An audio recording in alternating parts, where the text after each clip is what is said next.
ingat, saat Anda salam, itu selesai sholatnya. Karena sholat itu dibuka dengan takbir, diakhiri dengan salam. Masuklah pada bagian amal yang kedua. Ini yang disebut amalan pasca sholat.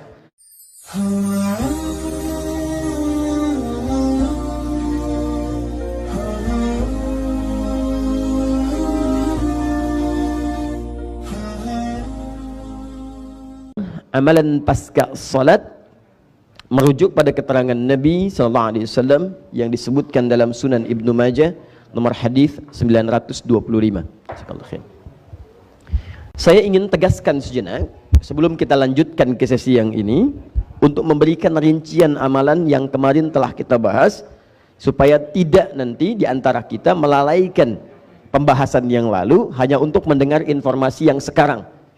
Saya tidak ingin apa yang kita bahas sekarang melupakan yang telah lalu, karena ada sifat pembelajar itu, maaf ya, sebagian sifat pembelajar setelah belajar materi yang lalu hanya menunggu yang sekarang.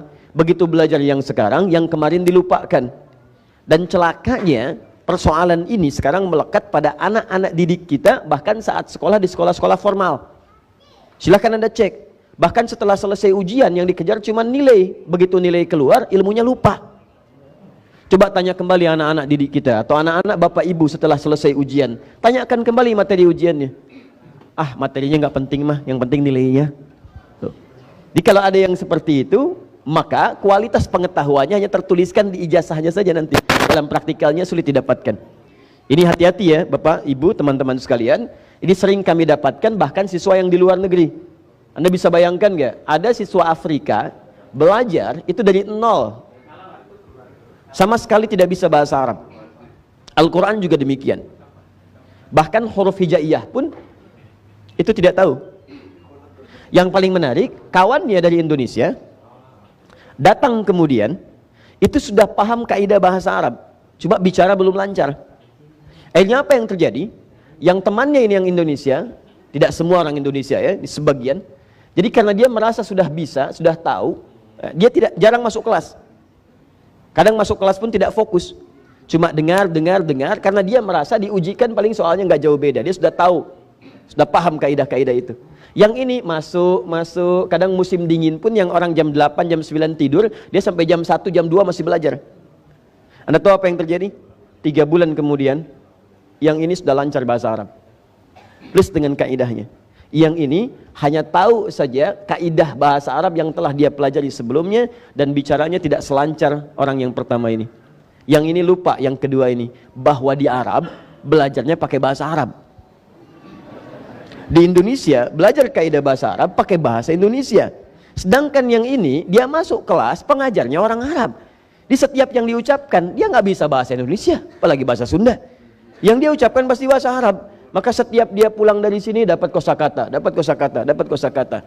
Dan hebatnya, begitu ujian, ini betul-betul belajar bagaimana memahami apa yang akan diujikan. Yang ini menunggu karena merasa sudah mempelajari. Nah, itulah saking pentingnya, kaget. Nah, itu peringatan buat kita tuh.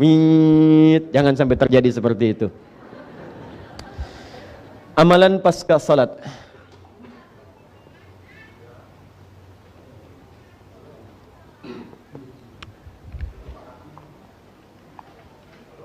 Ya, halo. Iya, di mana Bapak? Saya di sini. Ya. Halo, sudah terhubung?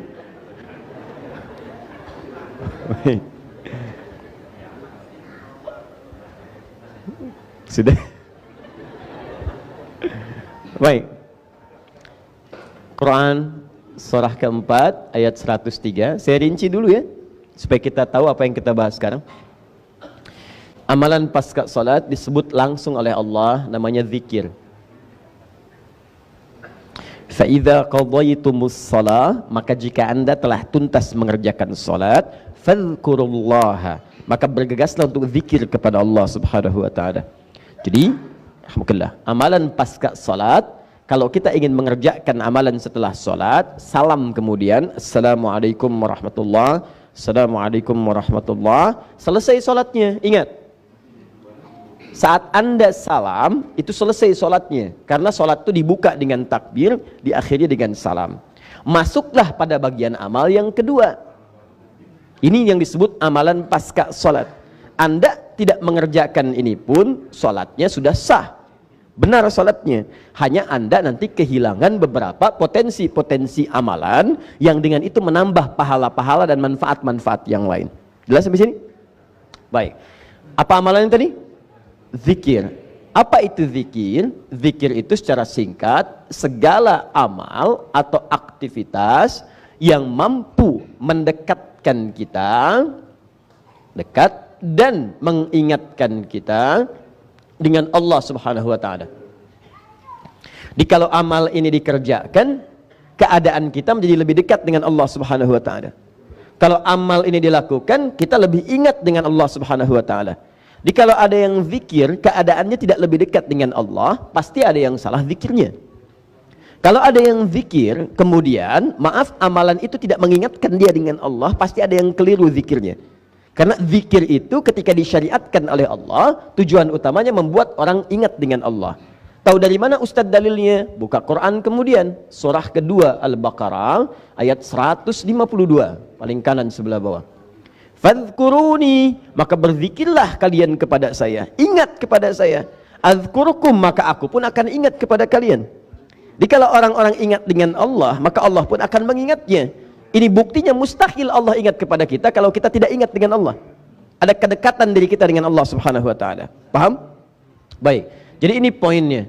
Awas, saya ingin evaluasi setiap amalan kita pasca sholat ketika kita berzikir kepada Allah. Nanti kita lihat sejauh mana itu bisa mendekatkan diri kita dengan Allah Subhanahu wa taala. Apa amalan-amalan itu diantaranya? 1, bacaan istighfar, sudah kita bahas. Ya, ditambah dengan doa Allahumma antas salam, di plus di hadisnya, kan? Ya Allahumma antas salam wa minkas salam tabarakta ya dzal jalali wal ikram, sudah saya bahas. Coba praktekkan lagi ya, sedikit kita evaluasi. Istighfar itu artinya minta ampun. Astagfirullah, ya Allah ampuni saya. Jadi orang yang benar istighfarnya, saat dia istighfar bukan cuma di lisan, astagfirullah, astagfirullah, astagfirullah. Tapi bagaimana istighfar itu mengingatkan dia dengan Allah. Bagaimana caranya? Istighfar artinya minta ampun. Orang minta ampun sadar akan dosa. Karena itu ketika Anda istighfar sambil merasakan dosa apa yang Anda perbuat sampai Anda beristighfar pada saat itu. Punya dosa apa? Pada orang tua, pada pasangan hidup, pada anak, pada tetangga, pada macam-macam, istighfar. Jadi begitu selesai istighfar, keadaan Anda dekat dengan Allah. Makanya orang yang rajin istighfar, salah satu anugerah yang Allah berikan kepadanya adalah ampunan dari dosa-dosa. Selain mendapatkan cinta Allah Subhanahu wa taala. Dalilnya telah saya terangkan. Dan kalau sudah dicintai, apapun yang dia inginkan akan diberikan oleh Allah, sepanjang itu menjadi kebutuhan dunia akhiratnya. Dalilnya sudah saya sampaikan.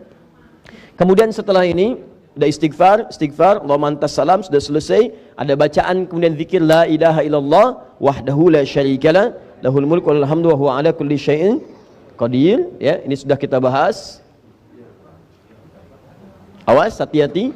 Setelah itu ada bacaan apa? Baik, bacaan ayat-ayat Quran pilihan, ada ayat kursi, ya, ada al-ikhlas, ada al-falaq, ada an-nas. Kemudian ada bacaan ayat Al-Quran.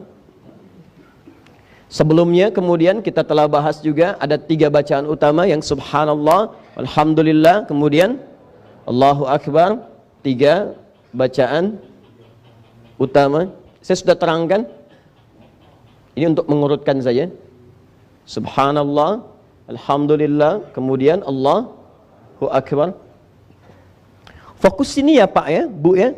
Saya tidak mengajarkan untuk sekedar bacaan yang Anda bacakan. Kalau cuma demikian, Anda cukup lihat YouTube atau buka buku, Anda temukan. Yang saya ajarkan bagaimana cara bacanya. Apa itu subhanallah, apa itu alhamdulillah, apa itu Allahu Akbar, bagaimana cara mengamalkannya. Jadi begitu Anda lakukan, keadaan Anda setelah baca ini lebih dekat dengan Allah, itu ukurannya. Bukan cuma di lisan. Masih ingat keterangan saya tempo lalu? Orang yang baca subhanallah, subhanallah itu artinya menepikan segala hal yang tidak terkait dengan sifat dan keagungan Allah Subhanahu wa taala. Jadi kalau sudah subhanallah, Allah tidak akan disekutukan dengan apa-apa lagi. Sedang nonton, Allahu Akbar, TV ditinggalkan. Ada pekerjaan, Allahu Akbar, pekerjaan bisa ditunda, bukan yang sifatnya mendesak.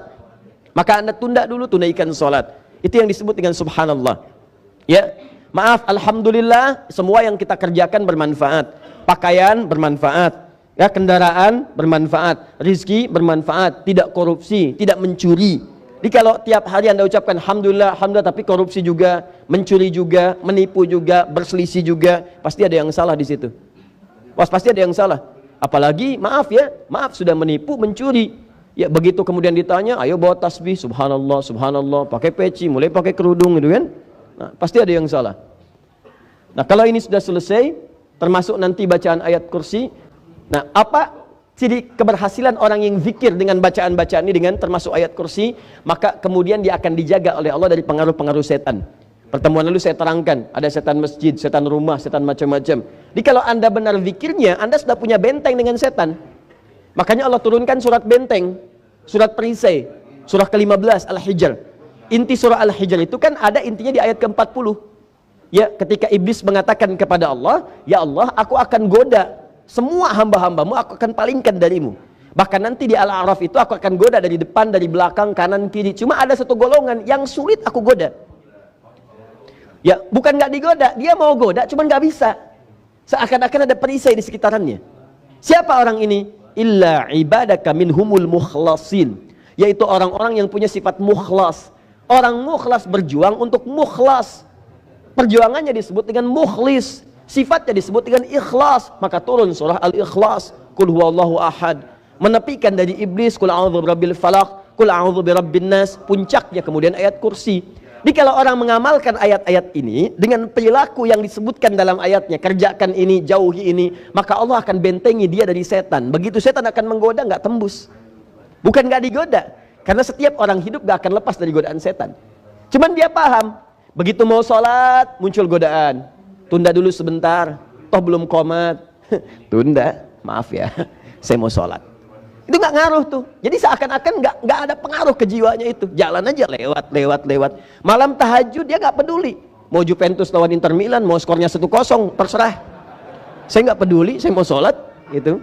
Jadi jalan aja, nyantai, lewat dan seterusnya. Nah itu kalau Anda sudah seperti itu, maka ada penjagaan Allah yang diberikan kepada Anda. Itu dijaga sampai dengan kembali pada Allah Subhanahu wa taala. Nah sekarang amalan selanjutnya, ini yang belum kita ambil, jadi ini sudah. Maksud saya, sampai hari ini kita membahas amalan-amalan itu, 4-5 amalan, apa yang sudah memberikan pengaruh pada jiwa kita, sebagai indikator keberhasilan pelajaran kita pada pertemuan yang lalu. Apakah sekarang sudah semakin dekat dengan Allah, semakin mensyukuri harta yang Allah titipkan kepada kita, apakah sampai hari ini sudah bisa melawan godaan-godaan setan untuk mengarahkan pada keburukan? Kalau itu sudah kita dapatkan sampai hari ini, minimal perjuangan kita ada, ini menunjukkan ada pengaruh-pengaruh dari apa yang kita pelajari untuk membuat diri kita lebih baik. Tapi kalau sampai hari ini misalnya tidak ada perubahan, berarti ada dua kemungkinan. Kemungkinan pertama, saya tidak baik dalam mengajar. Kemungkinan yang kedua, Anda tidak sungguh-sungguh untuk merubah diri lebih baik. Karena itu bertakwalah kepada Allah Subhanahu wa taala, karena kita tidak tahu kapan kita akan wafat. Kalau Anda masih datang ke sini, artinya Allah masih memberi kesempatan kita untuk jadi lebih baik sebelum wafat. Ya, dan tidak cukup dengan amin, berubah. Perubahan tidak terjadi dengan amin. Ayo. Amalan selanjutnya yang kita bahas sekarang, kita masuk kepada bab doa. Doa pasca salat. Ya. Nanti setelah doa, kita masuk kemudian ke bab salat lagi. Ada salat pasca salat. Dan bagian terakhirnya nanti kita masuk kepada bab musafahah atau bab bersalaman. Ini yang belum kita ambil. Ini sekarang kita masuk bab doa. Apakah boleh pasca salat kita berdoa? Nah, kalau boleh, apa dalilnya? Kalau kemudian kita berdoa pasca salat itu, maka doa apa yang biasa dibaca oleh Nabi sallallahu alaihi wasallam? Kemudian selanjutnya, apa makna dari doa Nabi itu? Dan yang terakhir, pembahasan yang terkait dengannya, apakah doa itu dibacakan dengan keras ataukah silent? Dibacakan dengan berjamaah ataukah sendirian? Nah, itu yang coba kita uraikan. Jelas, Bu? Belum saya terangkan. Baik. Yuk kita mulai. Kita ambil kemudian dalam dalil Al-Qur'annya, Quran surah ke-7 ayat 205. Di ayat ini doa disebut dengan zikir. Ingat, karena amalan pasca salat amalannya apa? Zikir. Di antara makna zikir, doa.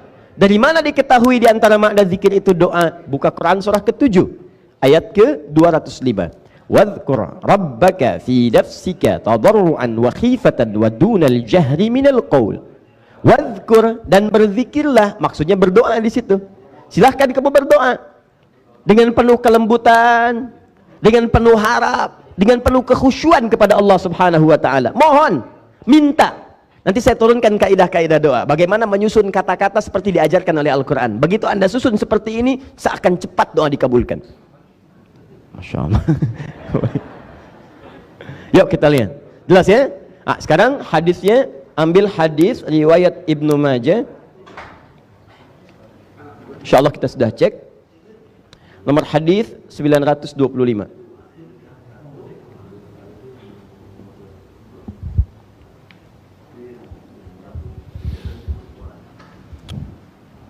Baik. Sudah? Baik. Amalan pasca salat, setelah Anda ucapkan astaghfirullah, astaghfirullah, astaghfirullah, kemudian Allahumma antas salam, la ilaha illallah wahdahu la syarikalah, kemudian turun ke bawah bacaan ayat-ayat Quran, sebelumnya subhanallah, alhamdulillah, Allahu akbar. Setelah selesai, maka di antara yang diajarkan oleh Nabi sallallahu alaihi wasallam itu Anda bisa kemudian berdoa kepada Allah Subhanahu wa taala, diberikan kelapangan yang sangat luas. Silakan. Nah, di antara doa yang sering dibacakan oleh Nabi, bunyinya sangat singkat tapi isinya padat. Lihat kalimatnya.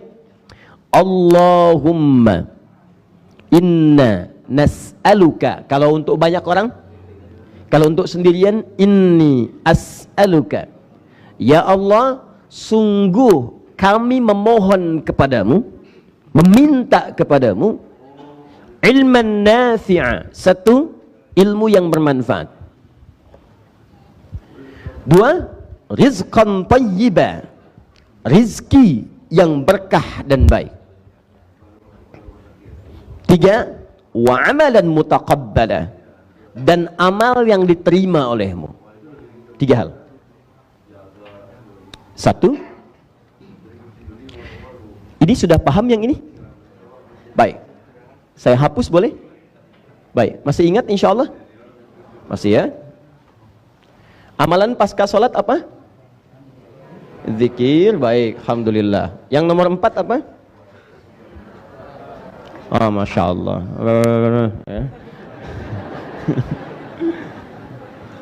Allahumma. Saya tulis dulu. Saya pakai bentuk jama' ya. Inna, kami nas'aluka. Nanti saya bacakan. Satu, ilman nafi'a.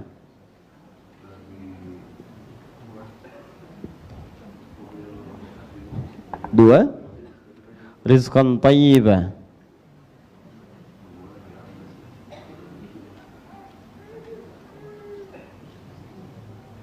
Tiga, amalan mutaqabbalah. Ini singkat tapi padat sekali isinya.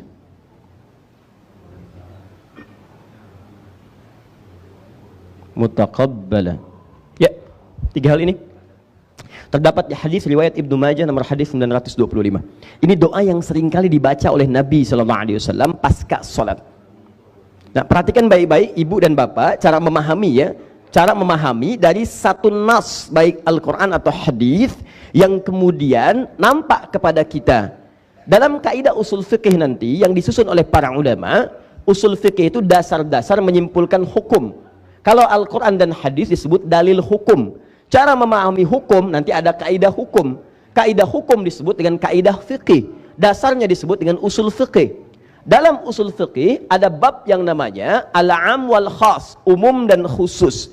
Jadi kalau ada satu dalil disebutkan, apakah dalil ini petunjuknya khusus atau sifatnya umum? Jadi kalau dalam bab doa, misalnya cara memahaminya seperti ini. Apakah kalau Nabi berdoa seperti ini pasca sholat, apakah doa ini saja yang khusus dibaca pasca sholat, yang lainnya tidak boleh? Ataukah ini cuma petunjuk saja? Berdoa, boleh berdoa pasca sholat. Kalau kalian kebingungan ingin berdoa apa, inilah di antara doa yang bisa dibacakan. Ini dalam kaidah fikih disebut dengan, awas, tariqatu istinbatil ahkam, cara menyimpulkan hukum dari dalil yang ditampilkan kemudian dari nas-nas syariat. Nah, bagaimana cara menyimpulkan ini? Karena sementara orang seringkali ada yang keliru memahami. Pokoknya kalau kata Nabi ini aja, yang lainnya salah. Kalau kata Nabi doa yang ini yang dibaca, yang lain tidak tepat. Tidak begitu Ferguson. Ya. Cara menyimpulkannya tidak begitu. Kenapa? Ya kalau Ferguson yang tanya, kan kita jawab. Satu, lihat sini. Jika itu tidak dikhususkan kemudian diikat oleh qarinah-qarinah, keadaan-keadaan lain yang menunjukkan makna khusus, maka sifatnya itu adalah umum. Awas, umum dengan pemaknaan yang dimaksudkan bukan kalimatnya, tapi unsur doanya. Doa. Contoh doanya ini kalau mau dibacakan. Kalaupun Anda punya keperluan lain yang sifatnya mendesak dan belum sempat dibacakan dalam sholat, sujud tidak terbacakan misalnya, tidak memohon dalam hati, dalam ruku pun tidak terbacakan, sebelum salam tidak terungkapkan dalam hatinya, maka pasca sholat boleh dilafadzkan. Karena dalam sholat itu kita hanya melafadzkan bacaan-bacaan yang langsung dicontohkan oleh Nabi. Duduk di antara dua sujud misalnya, Rabbil firli warhamni wajburni dan seterusnya. Kita nggak bisa melafadzkan minta yang lain. Dalam sujud, subhanakallahumma bihamdika Allahumma gfirli, subhana rabbiyal a'la wa bihamdi. Itu. Tapi mengungkapkan yang lain apalagi pakai bahasa kita tidak bisa kecuali dalam hati. Kalau Anda ingin mengambil momentum untuk memohon kepada Allah, doa yang khusus Anda butuhkan, sedang Anda alami, sedang akan anak ujian, akan ada yang masuk pesantren, ada di kantor persoalan, di rumah tangga masalah belum selesai, Anda mau minta, sedangkan Anda tidak menemukan kalimat-kalimatnya di dalam kalimat-kalimat yang ini, maka boleh kemudian Anda memohon kepada Allah bahkan dengan bahasa Anda. Silakan. Mau pakai bahasa Indonesia? Boleh. Mau pakai bahasa Sunda? Boleh. Bahasa Padang? Boleh. Jawa? Silahkan. Karena sholatnya sudah selesai.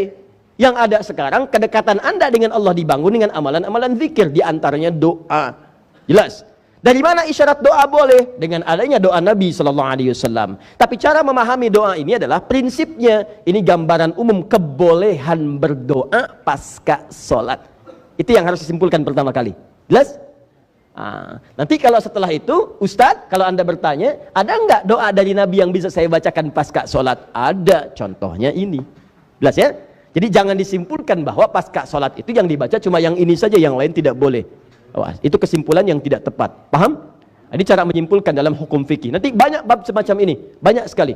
Ya, di antaranya kita pahami tentang bab zakat, itu sering saya contohkan. Nabi zakat pakai gandum, pakai kurma, contohnya kan jelas. Ya kan? Tapi kaidahnya menunjukkan itu hukum umum dalam berzakat. Contohnya pakai gandum dengan kurma, tapi hakikatnya yang ditunjuk makanan pokok. Kalau makanan pokoknya bukan gandum dan kurma, maka boleh dia berzakat dengan makanan pokok yang dia gunakan. Bapak apa makanan pokoknya? Beras ya ibu. Sama kayak ayam, kayak bebek, beras ya. Alhamdulillah. Kalau saya nasi bu, ya. Sumbernya dari beras. Alhamdulillah. Paham ya? Jadi saya ingin simpulkan dulu yang pertama, boleh berdoa pasca sholat. Setelah tadi melakukan amalan-amalan yang telah kita kerjakan, dan itu bagus, saya sarankan, sebetulnya tidak ada aturan, misalnya harus astagfirullah dulu, harus misalnya subhanallah dulu. Kalau Anda pasca sholat setelah salam ingin berdoa pun, itu secara fikih diperkenankan.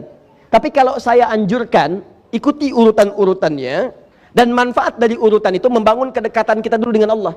Istighfar, minta ampun, sudah bersih hatinya, bangun kedekatan dengan Allah, subhanallah, alhamdulillah, Allahu akbar. Begitu sudah merasa dekat, jadi berdoanya enak. Di saat Anda berdoa itu seakan-akan sudah punya kedekatan dengan Allah subhanahu wa ta'ala. Pengabulan itu mudah. Ya dibandingkan dengan belum apa-apa sudah berdoa.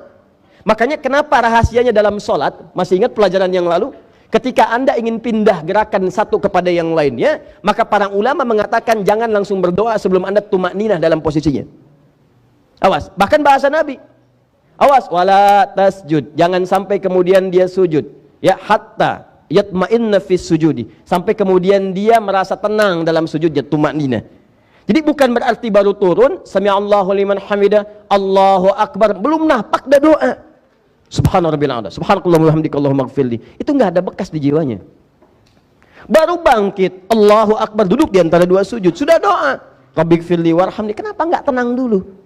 Duduk dulu, tenangkan hati dulu, darah beredar dengan nyaman, baru berdoa. Sami'allahu liman hamidah, tenang dulu. Hatta ta'tadila qaiman, sampai dengan tegak sempurna. Begitu selesai, baru teruskan kemudian. Ya, sami'allahu liman hamidah sambil berdiri. Rabbana walakal hamd bil as-samawati wa mil al-ardi wa mil bainahuma, dan seterusnya sampai selesai doanya. Paham? Baik. Ini yang saya gambarkan. Jadi tenang, minta, urutkan, baru mohon. Nah, yang paling menarik, dan ini saya anjurkan, kalau Nabi saja membaca ini, maka pasti kita lebih butuh dengan itu. Nabi terjamin dengan semua kemuliaan kehidupan. Dunia dijamin, alam kubur ada jaminan, akhirat juga sudah ada jaminannya sebelum beliau wafat. Kita hidup dunia belum ada jaminan, alam kubur belum jelas, akhirat juga belum menentu. Jadi kalau Nabi saja baca doa ini, masa kita enggak? Jelas cara berpikirnya? Nah, apa yang dimintakan oleh Nabi? 3. Ini diucapkan beliau umumnya pasca salat. 3 hal ini. 1, lihat kalimatnya, Allahumma. Nah, sekarang perhatikan baik-baik sebelum saya ke sini. Kalimat Allahumma ini, itu asalnya ya Allah. Ini tulisannya. Ya Allah. Seperti ini. Kalau ini digabungkan, disatukan jadi satu, maka berubah kemudian penggunaan kalimatnya dengan kata yang terdengar agak berbeda dari ini. Maka berubah kalimatnya menjadi Allahumma. Tahan. Kenapa kemudian kalau digabungkan langsung jadi satu berubah jadi Allahumma? Karena menunjukkan fungsi yang spesifik untuk doa. Sedangkan kalimat ya, jika masih berpisah dengan kalimat setelahnya yang sifatnya bisa panggilan, ini tidak melulu menunjuk kepada doa. Awas, hati-hati. Ya Allah itu kalimatnya kalau disebutkan ya Allah, tidak semua menunjuk kepada doa. Awas, hati-hati. Termasuk disandingkan ya-nya dengan Allah. Bisa babnya doa, bisa babnya bahkan mengeluhkan sesuatu. Hujan deras, ibu mau jemur, belum berhenti juga, ya Allah, belum berhenti juga, ya Allah. Berangkat macet, ya Allah, macet. Saya tanya, apa ketika Anda mengucapkan itu Anda berdoa? Tidak, tapi perasaan Anda ingin mengeluhkan sesuatu, mengembalikan kejadian kepada pemiliknya. Tapi di situ belum ada unsur doa, belum meminta, memohon kepada Allah Subhanahu wa taala. Di kalimat iya itu, kalau disandingkan dengan nama setelahnya atau kalimat setelahnya, itu umumnya bisa luas maknanya. Bisa doa, bisa mengeluhkan sesuatu, bisa sifatnya hanya sekedar panggilan, tapi belum menunjuk kepada permohonan. Jelas? Baik. Tapi kalau Anda kemudian satukan kalimat ini menjadi satu kesatuan, dan dirubah kalimatnya ke dalam bentuk Allahumma, maka tidak ada makna yang lain kecuali menunjuk pada permohonan doa. Nah, ini rahasianya kenapa umumnya dalam bab-bab doa itu kalimatnya seringkali menggunakan Allahumma atau langsung kepada permohonan, Rabbighfirli, Rabbana, dan seterusnya. Kalimat ya Allahnya tidak disebutkan lagi. Jelas sampai sini? Nah, umumnya demikian. Kedua, tidak disebutkan kalimat Allahumma kecuali kalimat ini memberikan isyarat kepada adab dalam bermohon. Di antara adabnya, kalau Anda mengucapkan Allahumma di lisan orang Arab, kalimat Allahumma ini menunjuk makna kelembutan dan harapan yang dalam. Sesuatu yang lembut dan mengandung harapan yang dalam.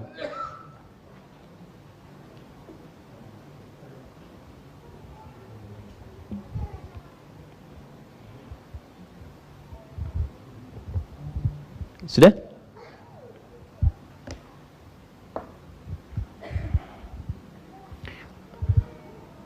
Baik. Lembut di sini tidak melulu menunjuk kepada rendahnya suara. Karena nanti dalam beberapa bab doa bahkan harus diungkapkan dengan keras. Dalam beberapa bagian bab doa. Yang dimaksud lembut di sini, ya, dan juga harapan yang dalam, bisa menunjuk kepada, teman-teman, saya turunkan ke bawah ke sini, satu ketundukan kepasrahan yang kita rasakan memang hanya Allah yang bisa ngasih, yang lain tidak. Jadi kalau Anda sudah katakan Allahumma, itu puncak harapan itu teguhkan hanya kepada Allah saja, tepikan yang lain, seakan-akan yang lain tuh ya Allah nggak ada yang saya harapkan sekarang kecuali darimu saja. Saya bersandar kepadamu sepenuhnya. Sifat bersandar sepenuhnya, tidak ada yang lain, itu dalam bahasa Arab disebut dengan somad namanya, as-somad. Allah menyebut dirinya dengan as-somad. Qul huwallahu Allahus somad. Jadi ketika Anda mengatakan Allahumma, yang disebutkan Allah ya, kemudian di ujungnya ada humma sebagai gambaran dari ya tadi yang disatukan, tapi sudah berubah sekarang maknanya. Ada sebuah kelembutan dan harapan yang dalam, seakan-akan Anda katakan bukan sekedar ya Allah, sekarang hamba hanya bermohon kepadamu saja, bukan yang lain. Dan harapan hamba tertuju kepadamu saja ya Allah, bukan yang lain. Jadi kalau kepada yang maha diharapkan saja tidak mengabulkan, lantas kepada siapa lagi hamba mesti minta? Nah, cara seperti ini itu pernah dipraktekkan oleh Nabi Zakaria dan cepat sekali dikabulkan. Anda buka Quran surah ketiga Ali Imran ayat ke-38, paling kanan sebelah atas. Perhatikan, dengan makna yang berbeda, ya, dengan ungkapan yang tidak sama tapi substansi yang serupa. Perhatikan kalimatnya. Hunalika da'a Zakaria Rabbah. Di mihrab itu Zakaria alaihissalam bermohon kepada Rabbnya. Qala Rabbi habli min ladunka dzurriyyatan thayyibah innaka sami'ud du'a. Perhatikan gaya bahasa ketika mohon kepada Allah. Qala Rabbi habli min ladunka dzurriyyatan thayyibah. Ya Allah, hamba mohon kepadamu ya Rabb, yang dengan sifatmu memberikan jawaban tanpa batas, yang dengan sifatmu menganugerahkan pemberian tanpa batasan. Sifat Allah yang memberi tanpa batas disebut dengan Wahhab namanya. Kalau disingkat untuk memohon disebut Hab.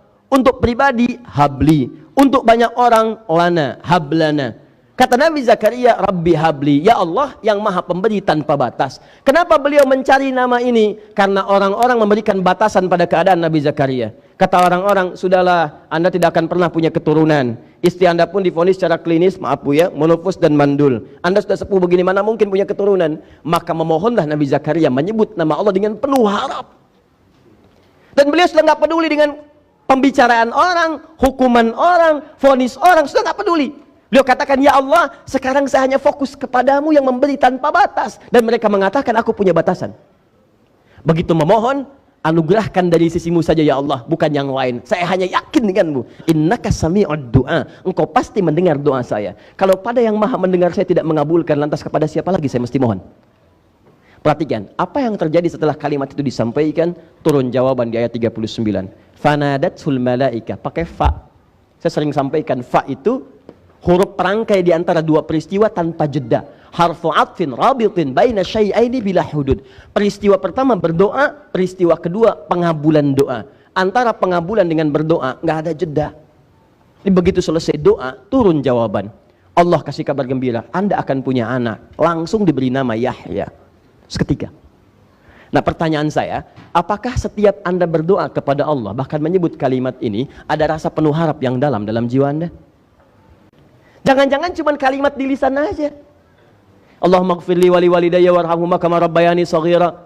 Allahumma aftah bainana wa baina qaumina bil haqq wa anta khairul fatihin. Allahumma 'allimni ya Allah ilman nafi'a. Allahumma 'allimni ya Allah. Allahumma arzuqni rizqan thayyiba. Cuma di lisan, tapi hatinya nggak bekerja. Kalau cuma doa begini, jangankan Anda, anak kecil aja bisa. Coba silahkan lihat anak kecil 4 tahun, 5 tahun. Ajarin dia doa. Rabbighfirli warhamni wajburni, ya, dan seterusnya. Mintakan Allahumma faqihni fid din wa alimni ta'wil. Dia cuma baca aja, cuma hatinya nggak ada getaran. Kalau doa Anda ingin cepat dikabulkan oleh Allah, kenapa diisyaratkan dengan kalimat Allahumma? Hadirkan rasa yang dalam di dalam harapan Anda bermohon kepada Allah, pusatkan hanya kepada Allah saja. Yang lain tepikan. Jelas? Dan minta dengan kalimat yang lembut, ya Allah, mohon. Ya seakan-akan Anda memang, bukan seakan-akan, Anda tunjukkan Anda butuh. Anda tuh rendah gitu. Makanya bahasa Qur'annya tadarru'an. Tadarru' itu merendah. Merendah. Quran surah 7 tadi ayat 25. Ayo rendahkan dirimu, jangan merasa hebat. Anda bolehlah punya kedudukan, silahkan. Anda boleh punya kekayaan, silahkan. Tapi Anda pasti butuh Allah. Pasti itu. Satu saat akan dibuat satu kejadian dalam kehidupan Anda dan dipaksa lisan Anda menyebutkan kalimat Allah. Silahkan kalau nggak percaya. Apa orang yang punya kedudukan merasa aman dengan kedudukannya? Tidak. Begitu terjadi persaingan untuk perebutan kekuasaan, kedudukannya, mulai dia menyebut nama Allah. Mulai rajin tahajud. Begitu ada kesulitan dalam pekerjaan, harta, omset mulai berkurang, mulai evaluasi. Begitu mulai sakit, mulai keluar di lisannya, ya Allah, kok bisa begini? Ya Allah, kemarin kemana aja? Akan dipaksa. Demikian datang sakit, datang macam-macam, ya. Jadi Anda dalam hidup yang jarang menyebut nama Allah, nanti akan dibuat satu kejadian yang dengan itu dipaksa lisan kita dan hati kita tunduk kepada Allah. Nah, sebelum itu terjadi, kenapa setiap hari tidak kita hadirkan permohonan kepada Allah? Dan Allah itu unik, Bu, Pak. Unik sekali. Sifatnya istimewa. Beda dengan makhluk, karena dia khalik. Kalau manusia, banyak diminta, kesel. Silahkan cek. Hari ini minta, setelah 5 menit minta lagi. 10 menit minta lagi. Jangankan tetangga, suami istri aja kalau banyak minta, mah bikinin teh, mah bikin kopi, mah ini, mah itu. Capek mama. Ibu juga begitu. Kemarin minta 100.000, sekarang 1 juta. 5 menit kemudian 12 juta. Ya. Pikir-pikir lagi suaminya. Ini istri saya sebenarnya siapa dia?